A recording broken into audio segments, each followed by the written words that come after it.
I could just imagine what it might be like to hold a ring particle in my hand.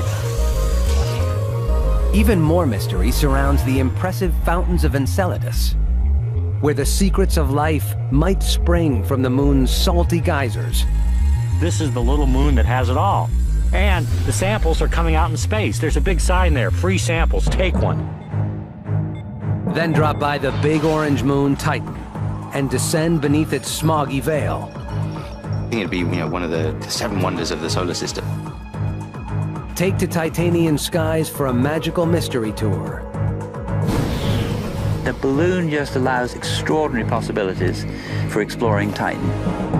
Drift over propane lakes, flammable sand dunes, and methane streams.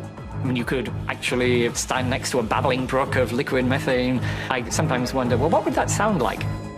But nothing is as it seems here. If you put your hand on a lava flow on Titan, you wouldn't burn your hand, you would freeze it. All this and more, and only 1 billion miles from home. Ready to take off?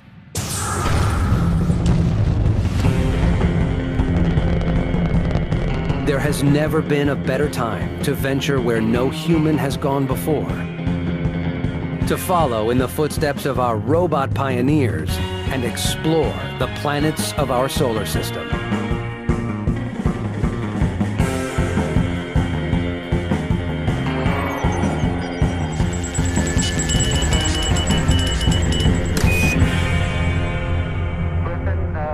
Houston, now controlling.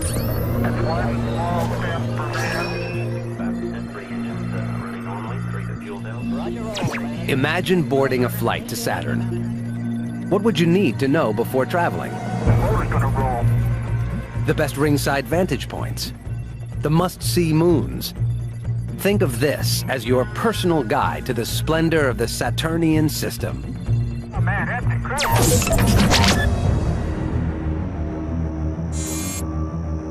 A wandering spot of light, twice as far as Jupiter, and 4 times further than the asteroid belt.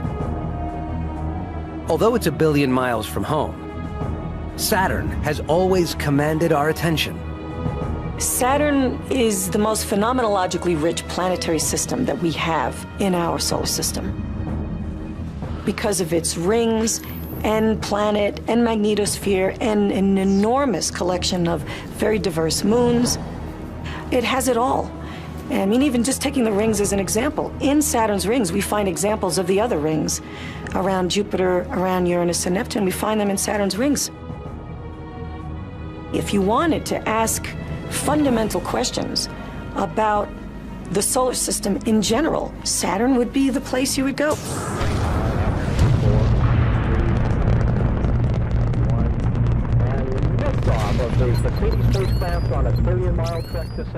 When the Cassini-Huygens spacecraft took off in 1997 for a close encounter with Saturn, it was packed with essential items for a long adventure in deep space.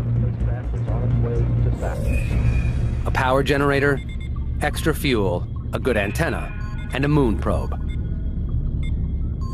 I figured once the data hit the ground, no one's going to want to be planning anymore. They want to look at the images, which is frankly how I feel. Imaging team leader Carolyn Porco made sure it took along a pretty good camera, too. He's actually made quite a task for himself. After all, this destination is the pin-up boy of the solar system.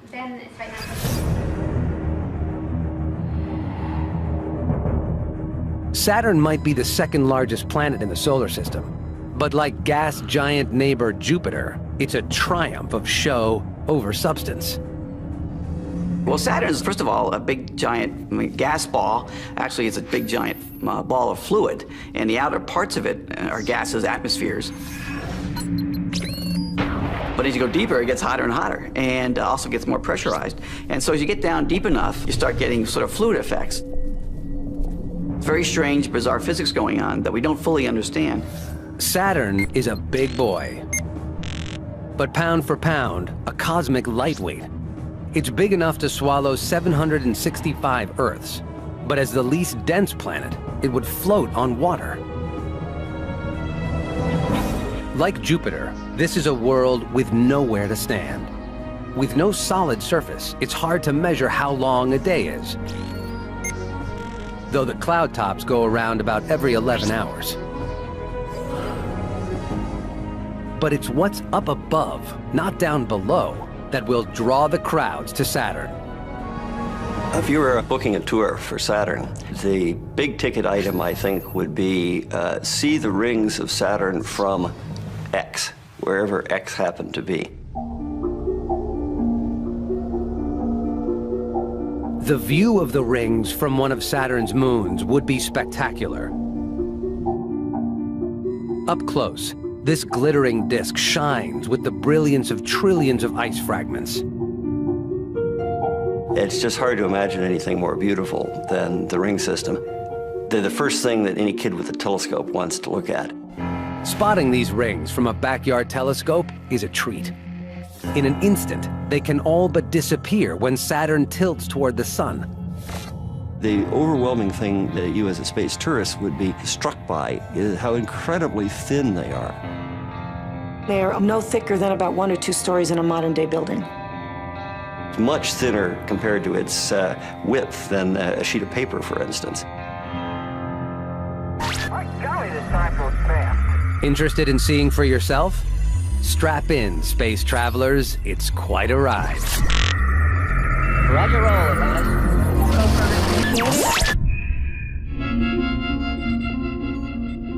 After 7 years and 1 billion miles of space, the Cassini-Huygens spacecraft faces its greatest challenge on June 30th, 2004.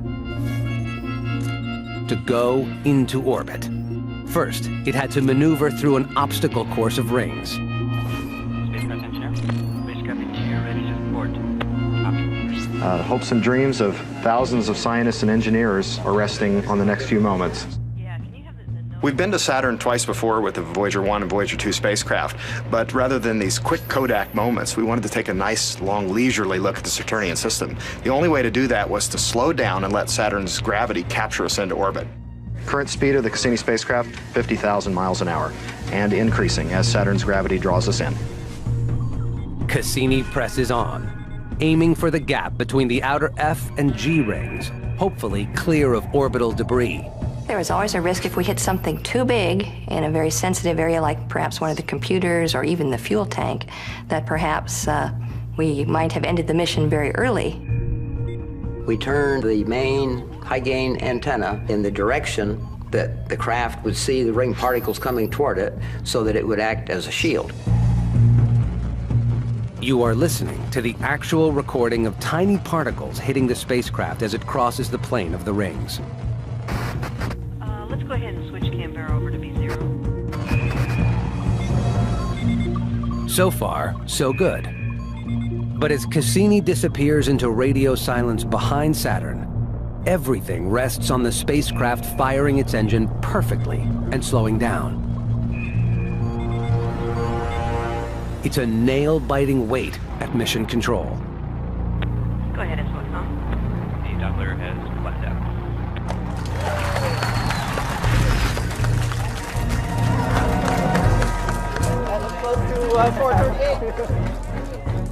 As Cassini emerges proudly from Saturn's shadow, it turns to cross the ring plane again. To any potential inhabitants of the Saturnian system, your eyes are not deceiving you tonight. There is a 30-second moon gracing your night skies, and that is the Cassini-Huygens spacecraft. With Saturn's 62 known moons, Cassini finds itself in good company. With out-of-this-world photo opportunities to make even a seasoned professional gasp.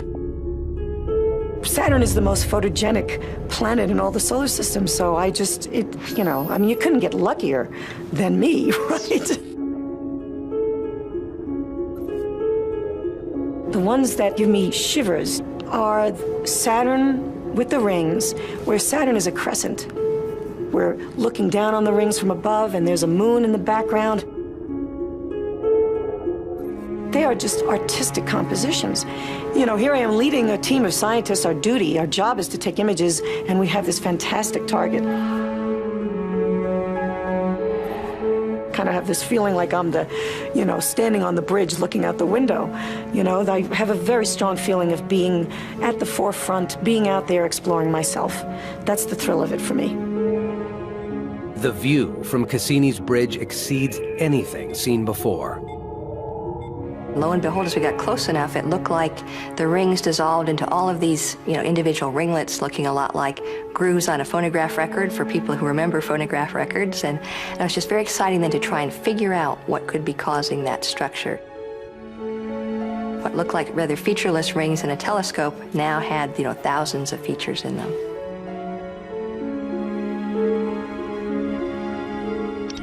I was surprised at how surprised I was at the clarity of the images, because I thought to myself, well, for Pete's sake, I've been thinking about this for years. For 14 years I've been thinking about this. I've been planning these images for a decade or whatever it was. You'd think I would have, anticipated, well, we're going to have this kind of resolution, it's going to look like this, and I just hadn't. For the first time, vivid details of Saturn's rings are revealed, beckoning us to stare in wonder for a closer inspection.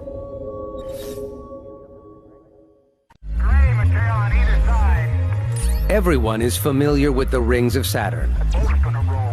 But what would you highlight if it were you sending back the postcards?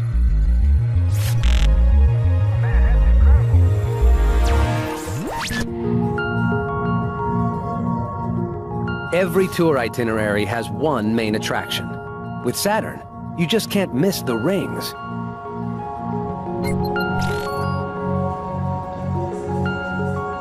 As imaging team leader for Cassini, Carolyn Porco has had a ringside seat. The rings consist of just countless particles, and they range from big boulders the size of small apartment buildings, all the way down to the finest dust particle and everything in between.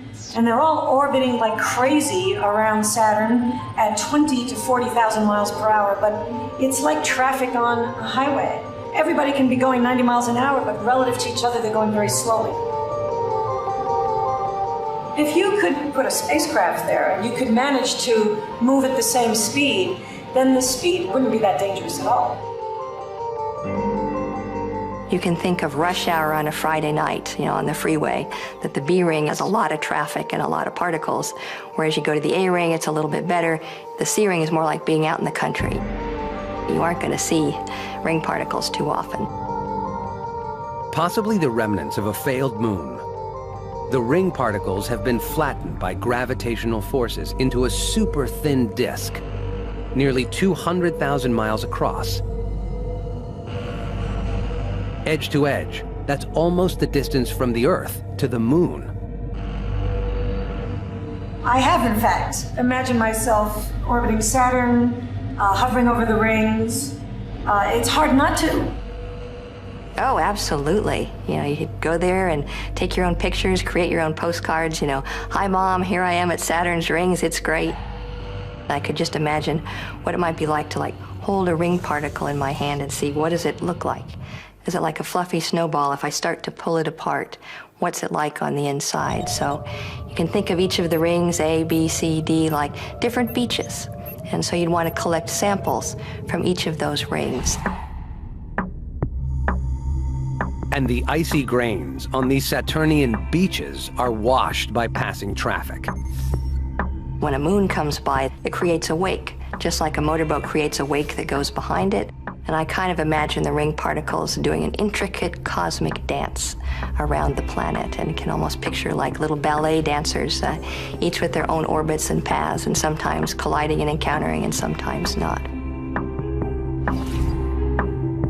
Deeper secrets of this cosmic ballet are revealed, courtesy of a seasonal trick of the light. Once every 15 Earth years, as Saturn makes its slow trip around the sun, summer swaps hemispheres. In 2009, Cassini was in a perfect position to witness equinox on Saturn.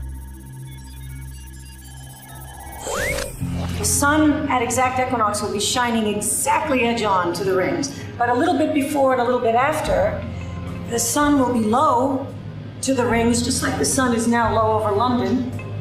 Any vertical protuberances, either up or down below the rings, will cast very long shadows. And we have in fact found that the rings aren't completely flat. There are places where the ring particles in fact form these structures that soar a mile or 2 or 3 above the plane of the rings.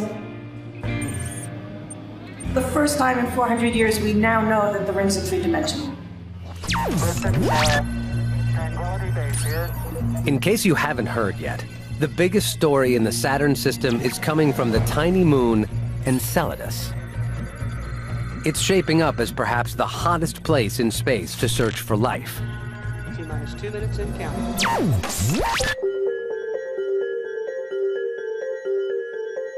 Shiny, white Enceladus.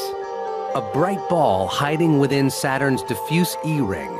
This was a moon of little consequence until Cassini started sniffing around. But something was fishy here. It was first found by the magnetometer team. They saw this hint of something in the magnetic field of Saturn wasn't just right. It was being kind of deflected to the side. It was like unraveling a puzzle, and so the magnetometer team said, let's go closer. And as we got closer, we watched as a star went through and noticed the change in brightness. Something is going on. We could see, even from a distance, there seemed to be this material coming off the South Pole. And it was so dramatic and so unusual that we thought, well, it might be a camera artifact. Enceladus is tiny, just 300 miles across. Too small for any kind of dramatic geology. If you look at Enceladus, it kind of looks like it's covered in snow. It's very bright. It's as bright as freshly fallen snow. Everywhere you look, there's fractures. There are mountain ranges and there are deep chasms. And when we finally looked at the South Pole, that's when it just became apparent. That's where all the activity is going on. The team found something extraordinary. Row after row of enormous geysers shooting water and ice crystals out into space from the snowy white surface. And so it was like a giant detective story, piece by piece putting the evidence together until finally you get back that really great picture, the smoking gun, showing the geysers actually coming out from the South Pole of Enceladus. Water and water ice are spewing out of giant cracks from a region about the size of Southern California that's apparently just basically a big geothermal field. You can think of it that way. It doesn't look much like California from orbit. Just cool, as you'd expect an icy moon this far from the sun to be. But that's the mystery of Enceladus. I mean, the bloody thing is hot. The South Pole is hot. Okay, it's like, it's as crazy as saying the North Pole of the Earth is hotter than the equator. The best indication so far suggests the source of the water lies in a subterranean ocean or sea, hidden beneath the icy crust under the South Pole, warmed by tidal heating.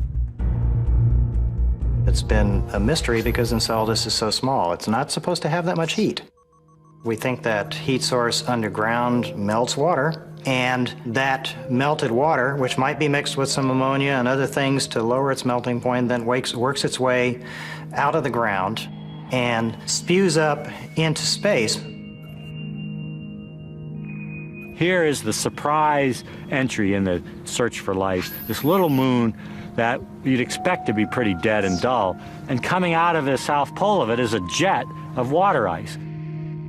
All the things you need for life are there. There's an energy source, there's a water source, there's an organic material source, there's a nitrogen source. Check, check, check, check. All the requirements for life. This is the little moon that has it all. And the samples are coming out in space. There's a big sign there, free samples, take one. We just fly through and grab it on our way. I think it is the go-to place in our solar system right now for investigating issues of astrobiological importance. It wins out the game over Mars, over Europa, over Titan, even simply because of accessibility.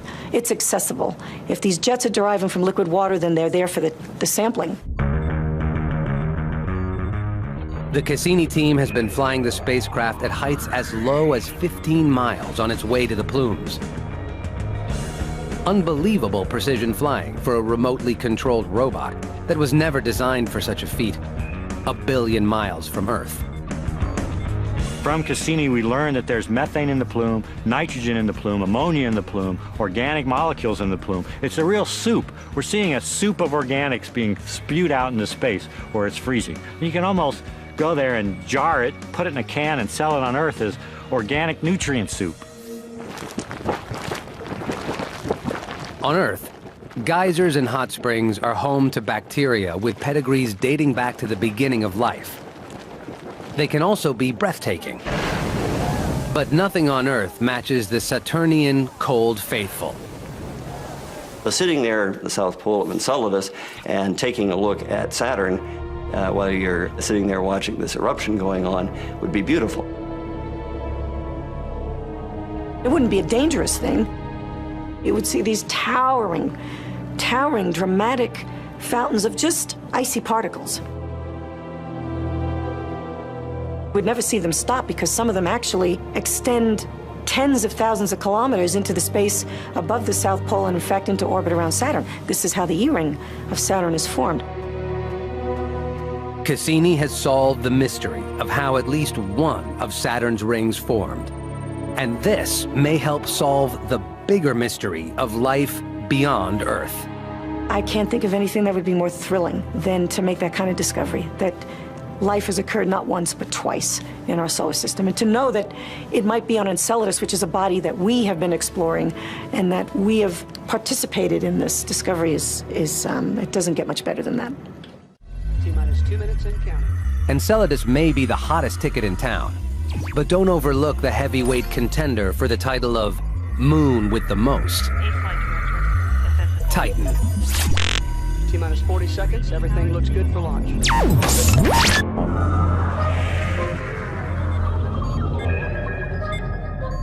Larger than Mercury or Pluto, Saturn's Titan is the only other world apart from the Earth and Venus to have both solid ground and a thick atmosphere. Titan, if it weren't in orbit around another planet, we'd have really no hesitation in calling it a planet in its own right. We knew going that Titan was going to be exciting. Titan was a mystery hidden inside this hazy, smoggy atmosphere. Cassini confirmed that Titan is shrouded in thick orange smog.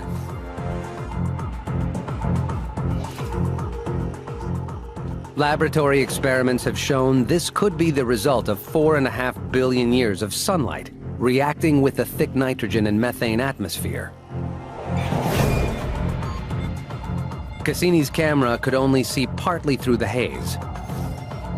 The patches of light and dark looked like continents and oceans. The picture we had of Titan before we got there was that it was going to be dark and eerie and cold. As dark as twilight is on the Earth, even at high noon, and you could be standing on a body the size of the Mediterranean, brimming with paint thinner. For over 7 years, the European Huygens probe rode piggyback on the American Cassini spacecraft. Give me an update by exception only. On Christmas Day 2004, it was sent on its way. Planet Earth never attempted to land on such a distant world before. With the Huygens probe on final approach to Titan, operations switched to European mission control. The probe hurtled into Titan's atmosphere at 6 kilometers a second. The atmosphere would have been glowing violet around the probe as it decelerated. Once on a parachute, the probe descended for the first 80 miles, seeing nothing but smog and haze. As we got closer to the surface, down at about 30 kilometers, the surface features started to peek through the haze.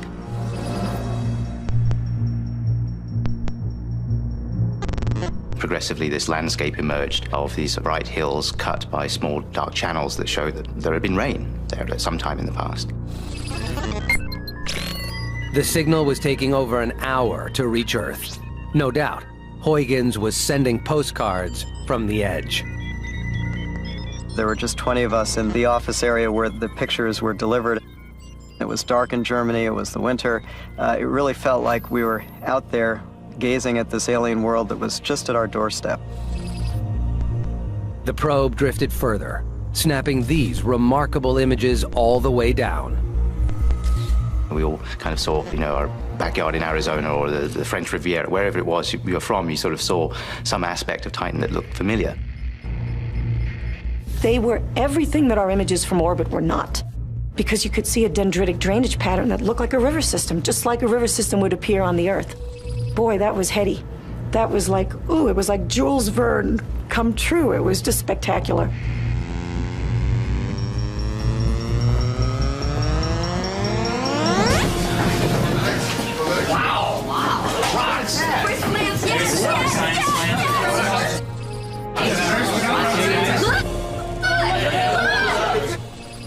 Just earned all of our paychecks. Huygens landed on Titan. It sent back these few hundred pictures until the batteries died and the probe froze solid. The probe landed with a thud on basically a streambed, an area littered with rounded cobbles that showed that these little rocks or ice particles had been tumbled around in a stream at some point in the past. The whole thing just was very chilling, not in the sense of temperature, but just in the sense of what we were looking at. It was very, very alien. It's not a place where you want to just jump out there in your shoes and socks and shorts and t-shirts. It's roughly 200 degrees Fahrenheit colder than dry ice.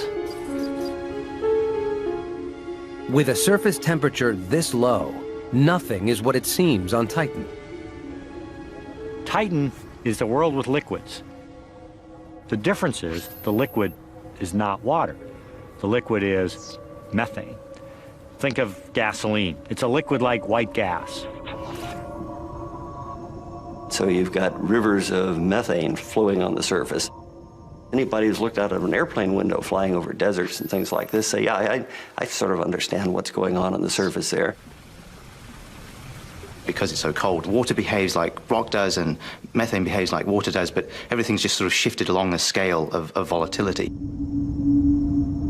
How do you end up with a landscape that looks so much like home on a world that's so different?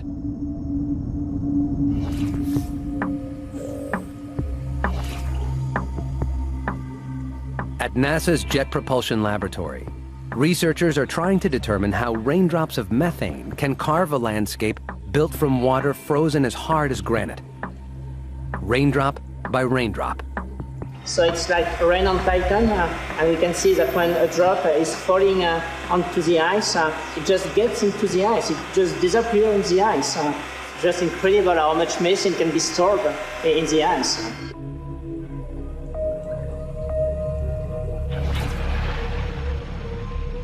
Methane soaks into ice like water into the ground. And just like on Earth, any overflow will cut its path downhill. Titan would be a wonderful place to visit. Stand next to a babbling brook of liquid methane running by your feet, and I sometimes wonder, well, what would that sound like?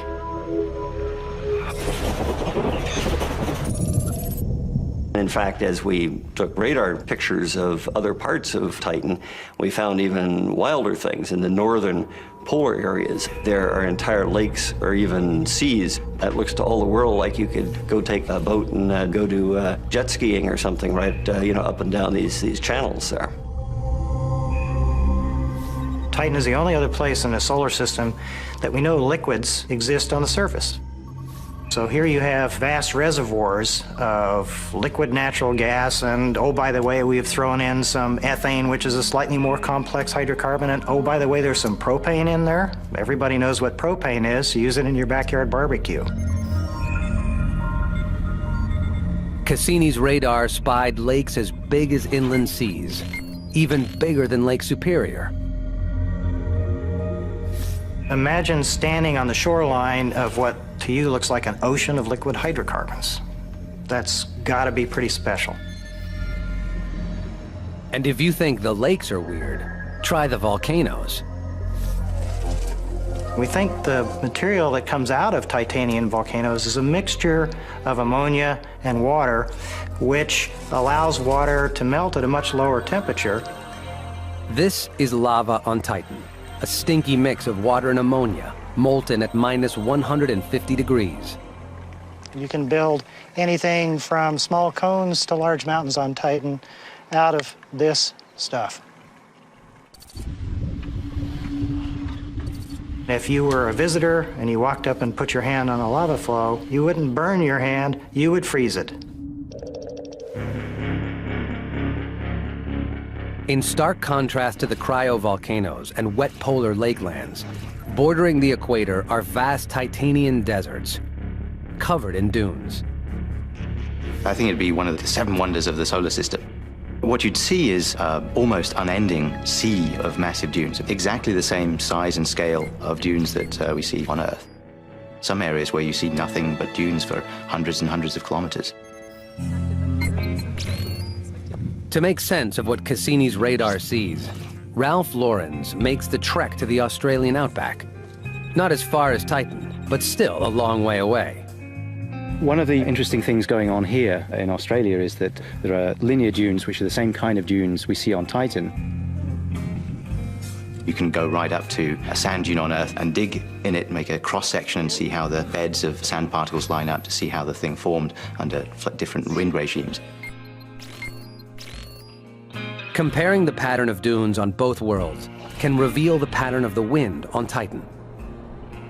A clue to decoding the moon's complex cryogenic climate system. Like a rain of flash-frozen coffee grounds, they are swept by the wind into deep piles that cover 20% of the surface. And like a good coffee, these Titanian dunes are dark and rich. The dunes represent a massive inventory of organic material, hundreds of times larger than all the coal, for example, on the Earth. You're not likely to be hauling this alien coal home, but the liquid hydrocarbons lapping on Titanian shorelines could be very useful for the return trip. There's more, let's call it fossil fuel type energy than we actually have known reserves on the Earth by a factor perhaps of 10 or even 100.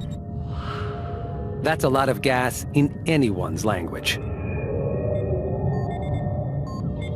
But something even more valuable might be found among the storehouse of organic molecules. The answer to life, the universe, and everything. How do you go from such simple material like carbon and hydrogen and oxygen and nitrogen to something which asks questions about where it came from? That's a huge leap. And on Titan, there's a real good possibility that some of those really difficult to understand intermediate stages actually occurred. It hasn't gone to completion, at least we don't think it has, although there are some people who think that if we go to one of Titan's lakes, we will discover Titanian bacteria that have figured out how to metabolize liquid methane. Well, that's not a liquid that we, life forms on Earth like, but maybe a life form on Titan that grew up with liquid methane would be perfectly comfortable there and would look at shock at the thought that organisms would live in water. Oh my God, those things on Earth living in water. Pity those poor Earthlings. We live in liquid methane, much more pleasant. Titan is the ultimate test for life in our solar system. If life exists under these alien conditions, then you might find it anywhere. The Huygens mission will not be our only trip to Titan, nor Cassini our last visit to Saturn. These are just bold first steps on a journey that's just begun.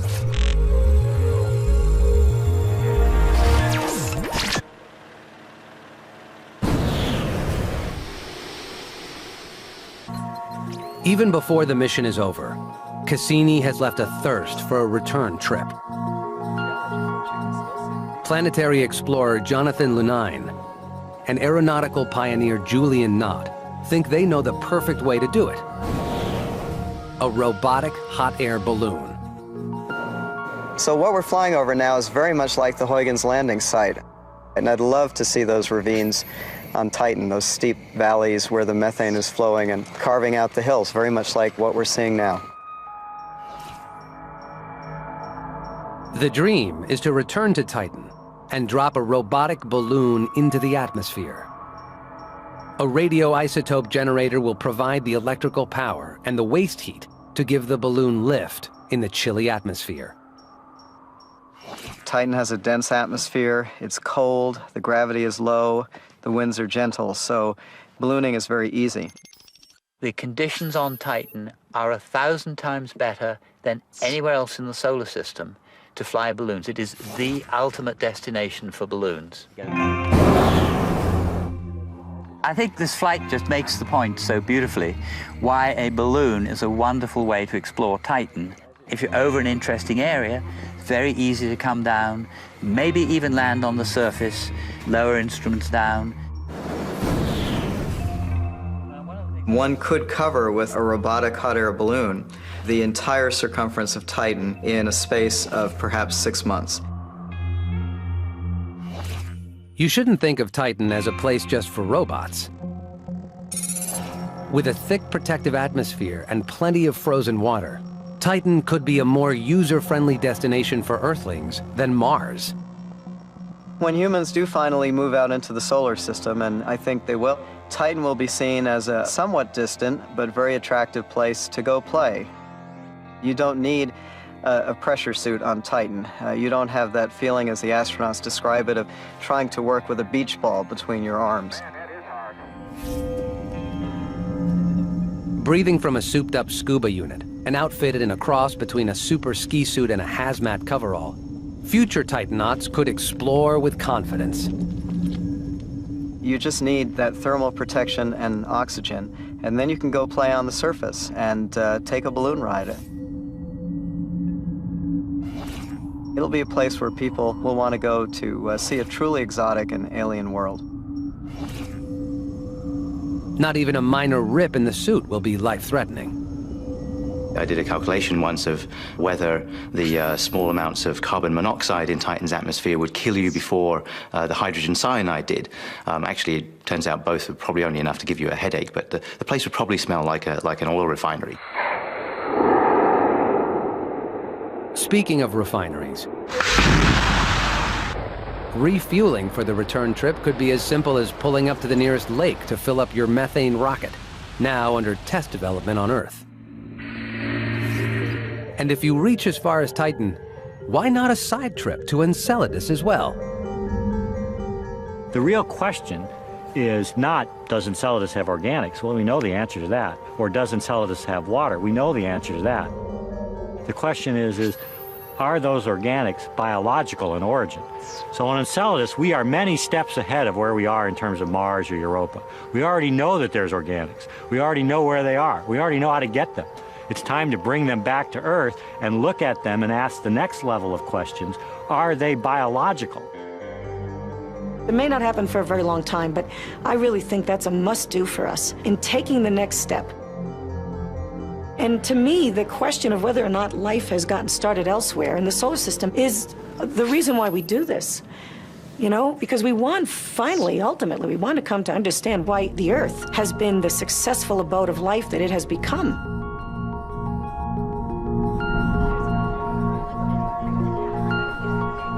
Moving now into the extended mission.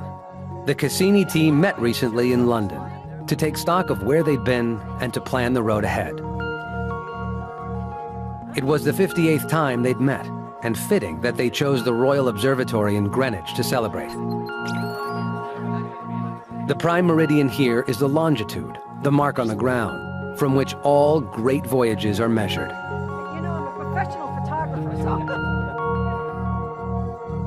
We have taken something that is so far beyond human reach, it's almost unimaginable, and we have brought it home. This is the view back to our remarkable home planet that the first human out here can look forward to. A distant blue dot lost in the beauty of Saturn's backlit rings. It's a real image, another perfect postcard from Cassini, urging us into the heavens.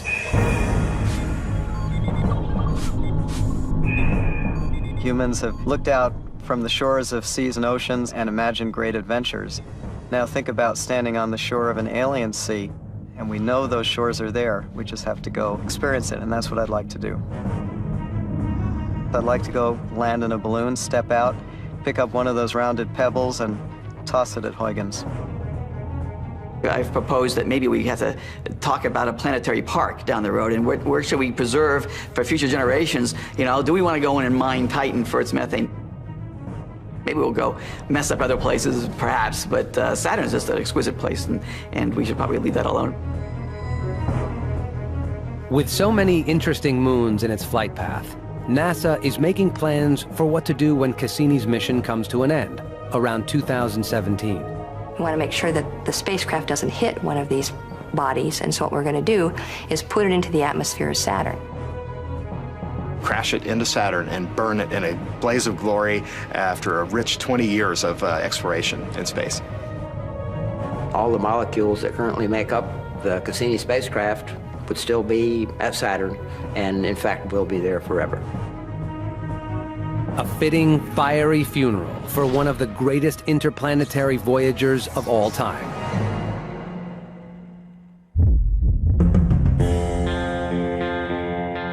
It might be a ball of gas and float in water, but Saturn is a very solid destination, both for science and for viewing spectacular sights. We've only begun to realize the riches it offers, and only because we sent a spacecraft to stay.